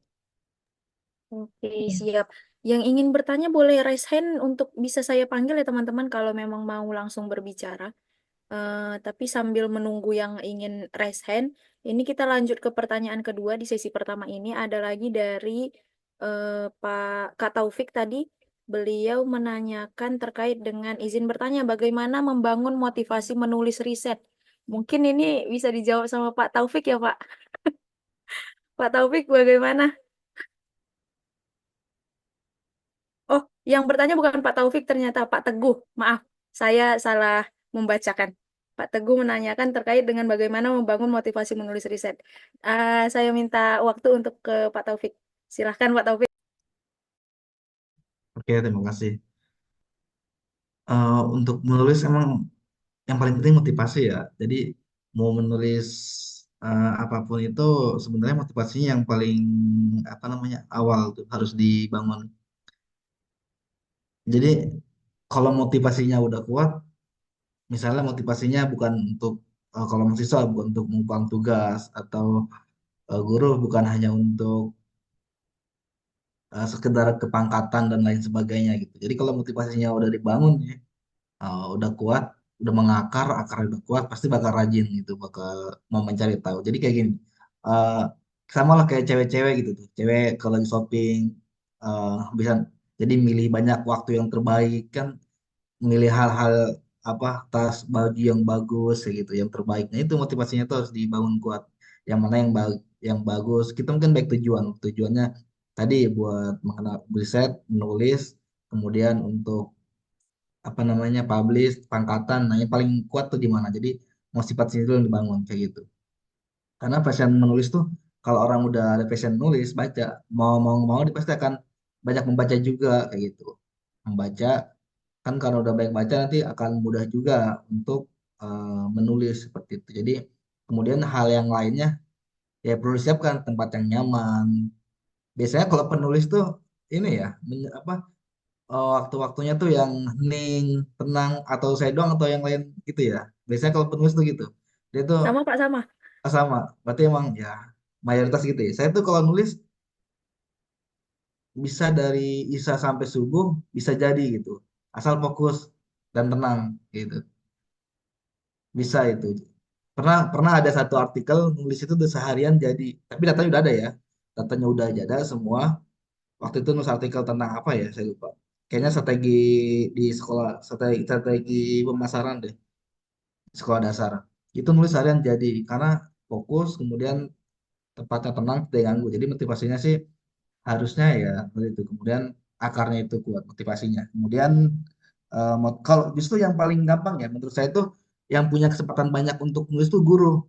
Karena guru punya ada di sekolah, punya peserta didik, bisa diteliti peserta didiknya, bisa diteliti sekolahnya, atau guru sejawatnya punya ngajar tempat lain, kita bisa nanya ke meliti teman sendiri. Jadi sebenarnya guru tuh mempunyai banyak peluang untuk menulis. Apalagi guru-guru senior, mungkin yang temennya relasi banyak, punya sekolah lain, kita tuh di sekolahnya. Jadi akses untuk menelitinya, risetnya tuh aksesnya mudah semua, informasinya mudah didapat karena di sekolah ngajar dan lain sebagainya kayak gitu. Itu sih kalau menurut saya akaran terus dikuatin, motivasinya harus dikuatin. Kalau saya kebetulan waktu itu motivasinya emang pengen nulis aja, pengen belajar nulis. Jadi nggak ada motivasi untuk mengumpulkan tugas, untuk ya saya nulis aja gitu. Alhamdulillah karena nulis aja keterusan gitu. Jadi rajin nulis. Insya Allah, mulia sekali ya Pak.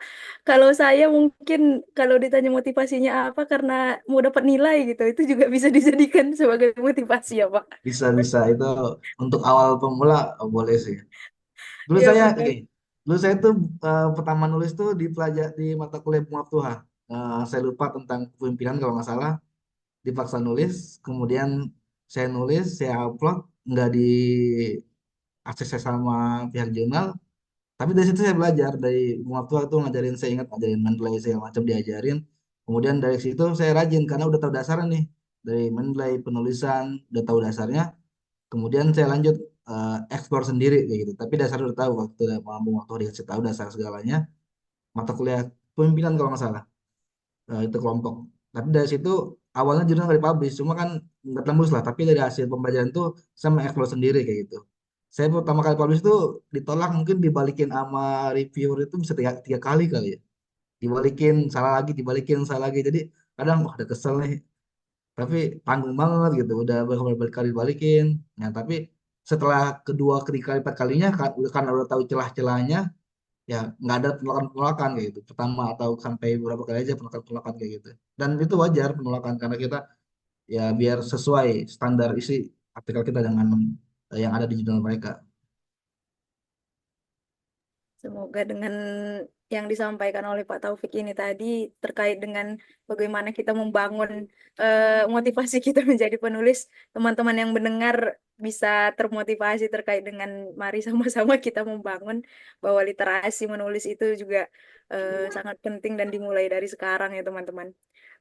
Boleh, baik teman-teman, untuk yang ingin bertanya yang secara langsung boleh raise hand dari reaction, berikan ke saya atau boleh langsung di open mic-nya. Sambil menunggu hal tersebut, saya ingatkan kembali teman-teman untuk mengisi link form kehadiran, karena setelah sesi ini nantinya akan kami buatkan sertifikat untuk teman-teman dan akan dikirimkan melalui email secara berkala nantinya terkait dengan sertifikatnya. Kita lanjutkan untuk pertanyaan ketiga, dan kebetulan ini ditanyakan ke Kak Eva sebagai pemateri kita yang ketiga. Kak Eva, ini kan referensi kalau dari berita-berita kan sebenarnya bisa jadi gosip ya Kak, tapi berita nasional boleh nggak tetap dimasukkan?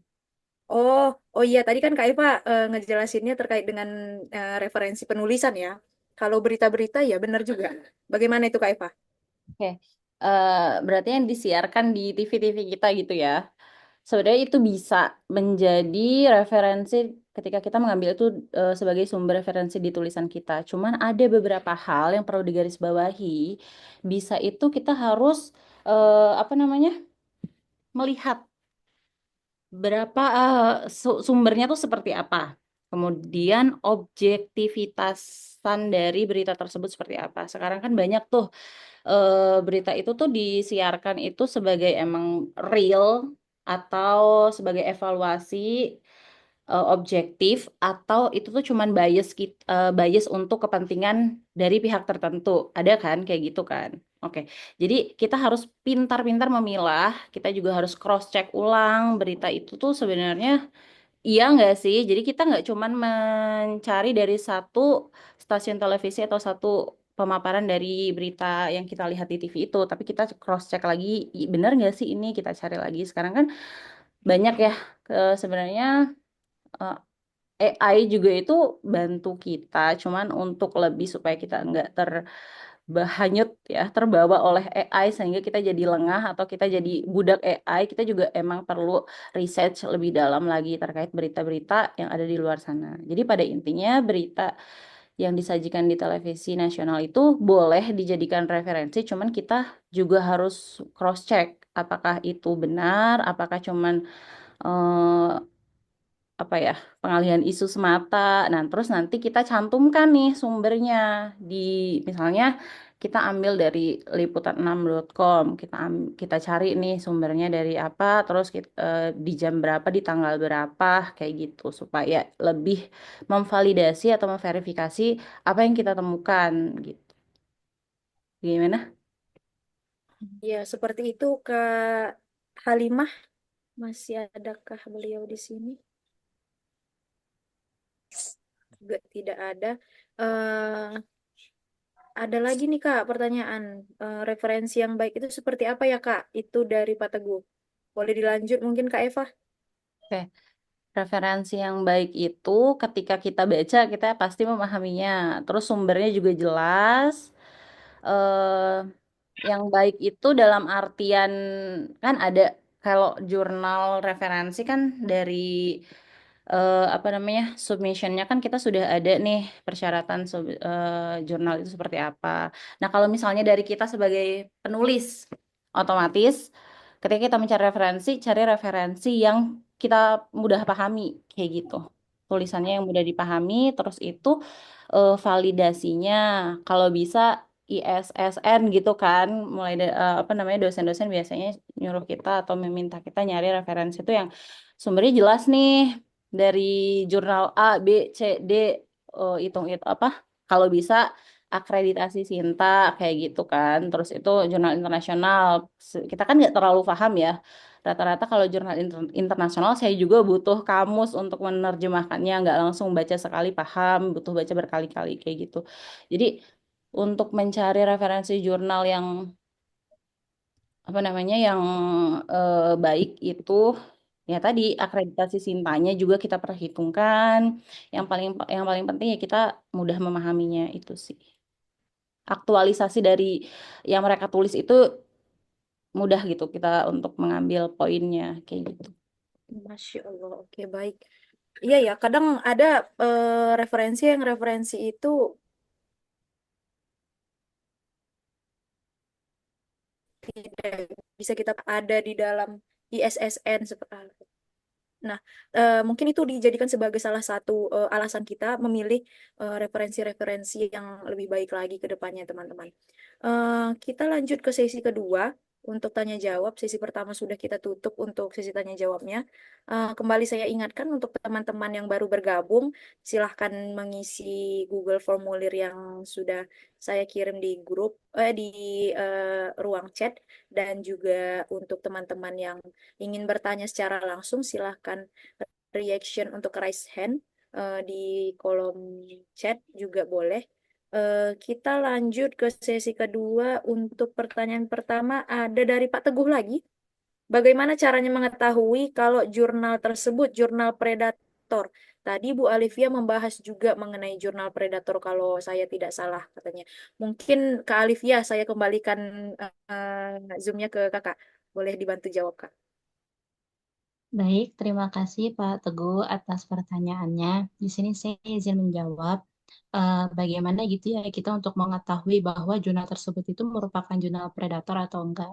Nah, itu balik lagi, mungkin kita memang awalnya itu agak sulit kan membedakan ini kira-kira terakreditasi Sinta atau terakreditasi Scopus gak ya gitu. Karena memang dilihat dari bahasanya juga sama. Mungkin kalau yang jurnal nasional pakai bahasa Indonesia, terus kalau jurnal internasional juga memakai bahasa Inggris. Nah, terus kalau untuk jurnal internasional juga mungkin kita lihat dari beberapa artikel itu juga penulisnya rata-rata tuh dari berbagai negara ataupun yang lainnya gitu. Mungkin kita sangat sulit sekali ya untuk membedakan itu semua. Tapi ya salah satu caranya itu baik lagi seperti yang sudah saya tadi jelaskan bahwasannya kalau kita ingin mengetahui jurnal tersebut itu predator atau tidak, kita kudu pandai-pandai nih rajin-rajin gitu mengunjungi situs seperti Cimago JR ataupun situs Scopus kayak gitu. Nah, misalkan kalau kita nih udah tahu nih jurnalnya itu misalkan nama jurnalnya Hijri gitu lah ya. Eh, jadi kita tuh harus ini ke situs Scopus tersebut nih kita buka situsnya yaitu https://scopus.com. Nah, nanti situ kita klik terus nanti kita masukin kira-kira nama jurnalnya itu kan misalkan jurnal Hijri gitu. Nah, misalkan kalau memang di situ tidak keluar gitu total publisher ataupun artikel-artikel yang telah dipublish dalam jurnal tersebut. Nah, berarti ya itu bukan jurnal yang sudah tersertifikasi kayak gitu. Dan biasanya juga sih misalkan kalau kita buka jurnal juga suka ada sertifikatnya tersendiri sih di situ di halaman jurnal tersebut tuh. Oh, berarti ini sudah tersertifikasi Scopus, ini sudah tersertifikasi Sinta dan lain sebagainya. Mungkin ya itu Pak, kudu rajin-rajin mengecek ke situsnya aja sih intinya mah. Kalau kita ingin mengetahui terkait dengan itu benar atau tidak Seperti gitu itu. jurnal tersertifikasi. Iya, Kak Oke, mungkin. Oke, siap. Seperti itu Pak Taufik mungkin untuk jawaban dari Kak Alivia. Tapi ada nggak sih Kak kemungkinan misal tadi kan ada kita itu harus melewati beberapa step untuk bisa dipublishnya jurnal kita. Tapi untuk mengetahui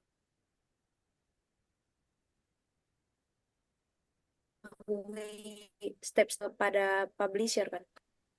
Nah, publisher itu mungkin tidak memfollow up kembali ke kita dan karya kita itu bisa diupload atas nama publisher saja, itu apakah boleh tanpa mengetahui penulis gitu gitu, Pak? Maaf Kak, sinyalnya kayaknya agak ini ya, agak kurang baik ya. Aku ya, Ajit agak terpotong-potong ya. mungkin seperti ini. Ada kejadian yang mungkin pernah dilewati oleh teman saya gitu. Jadi dia itu mengklaim bahwa tulisan itu adalah tulisan dia dan itu pernah di-upload ke dia dan pernah dikirimkan untuk di-upload oleh jurnal gitu. Jadi dia pengen mengklaim ini kan tulisan saya, tapi nama dia tidak ada di situ gara-gara dulu pernah mengupload ke jurnal tersebut gitu. Itu ada nggak strategi dari kakak untuk itu bisa diklaim karya gitu? Biasanya sih ya misalkan kalau kita ingin mempublish jurnal atau mensubmit jurnal itu kita ya itu dia harus apa login dulu ke jurnal tersebut gitu Kak. eh, harus login dengan tersendirinya gitu. Makanya misalkan kalau kita kayak hanya menitipkan untuk dipublish oleh teman, itu tuh kayak agak khawatir juga ya. Jadi takutnya dia malah mengatasnamakan dia, bukannya kita. Makanya kalau saran dari saya sih alangkah baiknya kalau kita ingin mempublish jurnal itu, ya kita harus login dengan akun kita sendiri, terus juga ya harus mengatasnamakan kita sendiri gitu. Nggak usah dititip-titipin ke yang lain gitu. Ya, Oke, seperti itu sih. siap. Iya ya, agak riskan juga ya, karena beberapa Iya. teman saya itu mereka malah langsung WA dari publishernya gitu Kak, tidak masuk ke dalam apa namanya istilahnya ke websitenya mereka sendiri. Ah, Hmm. ada yang Pak Taufik angkat tangan. Asik mau Jangan menambahkan. Saya mau bilang cerita, ngomong. nggak mau Ya, nambahin ada pengalaman juga masalah tadi apa artikel itu diakui orang lah bahasa kasarnya gitu ya. Saya ada pernah pengalaman kayak gitu nulis capek-capek, kemudian ternyata tulisan saya ketika dipublish, oh nama orang yang muncul ya pernah kejadian sekali kayak gitu. Dan itu sakit sakit hati, sakit banget hati. itu ada nggak Pak strategi untuk Bapak ngeklaim itu karya Bapak?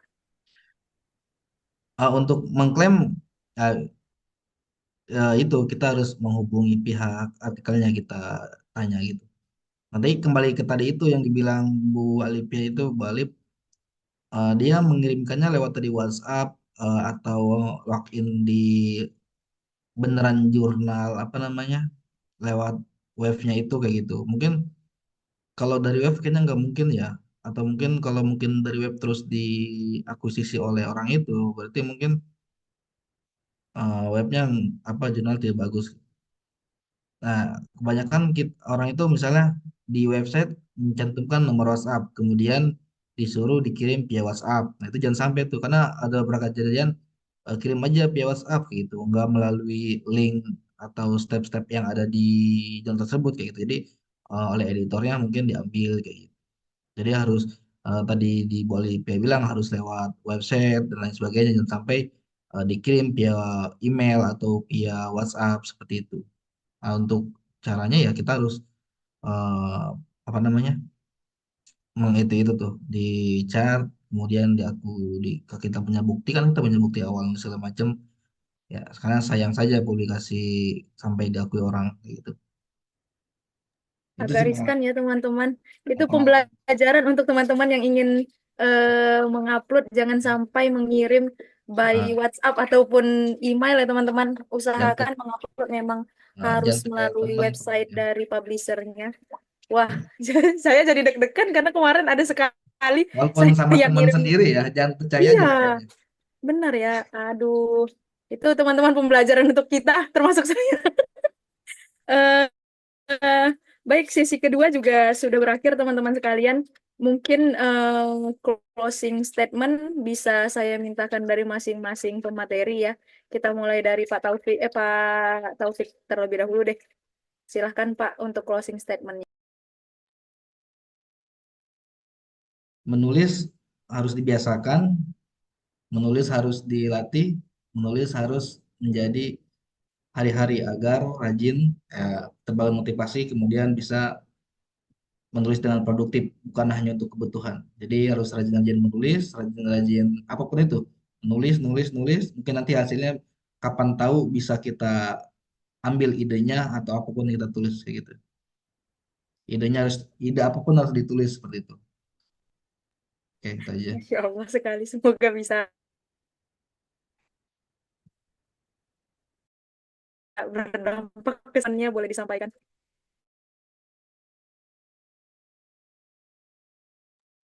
Saya ya Kak.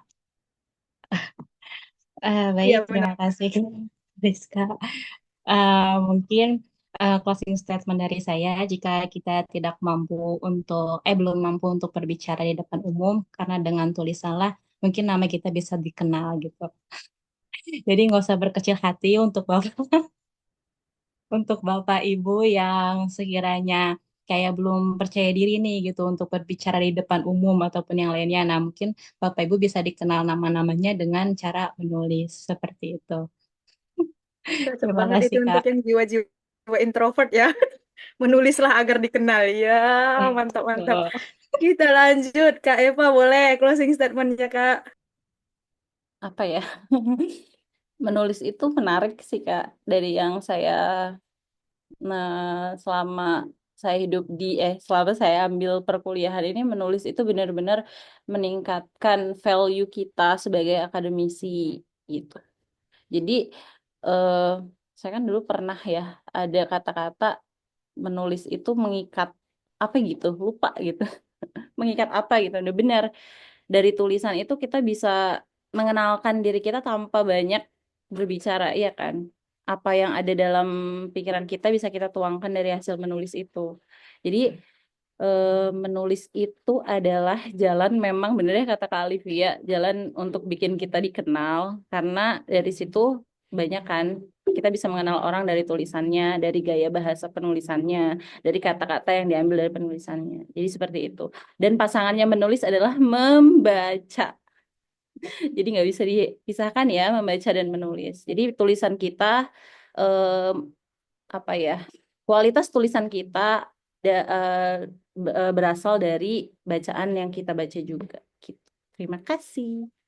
Setuju, bukan cuma manusia yang berpasangan ya, menulis juga punya pasangan ternyata. Oke, teman-teman sekalian, eh sebentar. Nah, teman-teman yang ingin mengakses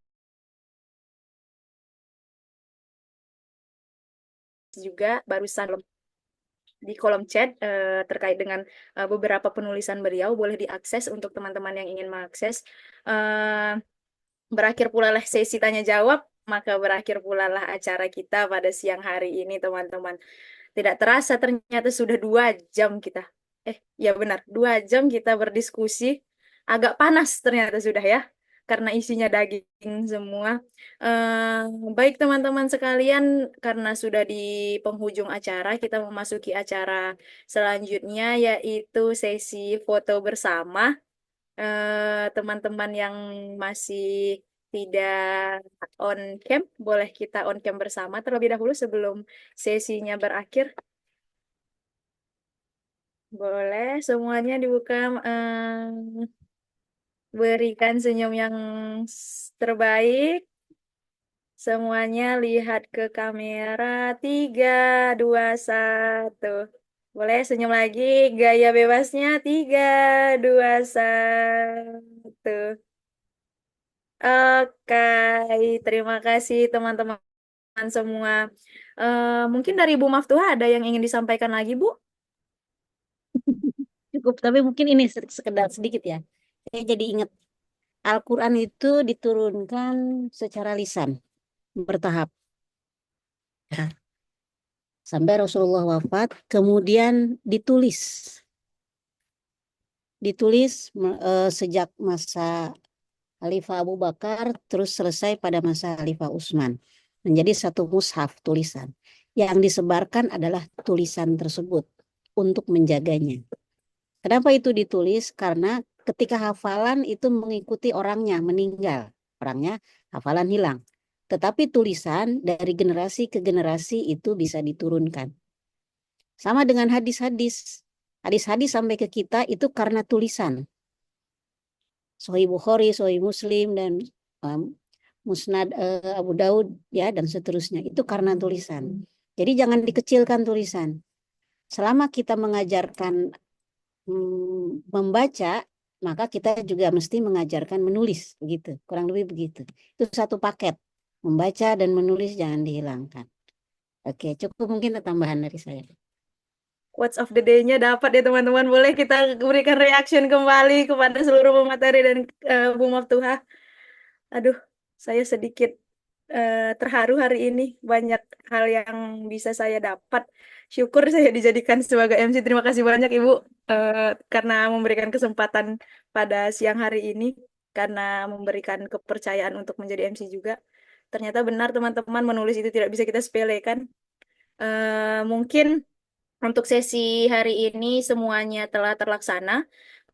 Langsung saja saya tutup acara kita pada siang hari ini. Saya Rizky Amelia, mohon izin bercanda ataupun kata-kata saya yang salah. Saya juga memohon maaf apabila ada hal-hal yang kurang, dan lebihnya juga saya mohon maaf. Semoga kita bisa bertemu kembali ke edupart.id sesi ketiga, keempat, kelima, dan seterusnya nanti ke depan. Amin, Dan amin. pembahasannya pasti akan lebih menarik lagi ke depannya. Saya akhiri dengan Mari sama-sama kita akhiri acara kita pada sore hari ini dengan lafaz alhamdulillah. Alhamdulillahirabbil alamin. Alhamdulillahirabbil alamin. Sampai bertemu lagi teman-teman sekalian, ibu bapak yang telah bergabung. Saya ucapkan terima kasih banyak. Semoga sehat selalu dimanapun berada. Jaga kesehatan, jaga jiwa dan raga. Semoga kita dilindungi oleh Allah Subhanahu Wa Taala. Akhirul kalam. Wallahul muwaffiq ila aqwamit thoriq. Assalamualaikum warahmatullahi wabarakatuh. Boleh berikan reactionnya untuk acara kita hari ini. Waalaikumsalam warahmatullahi Yeay.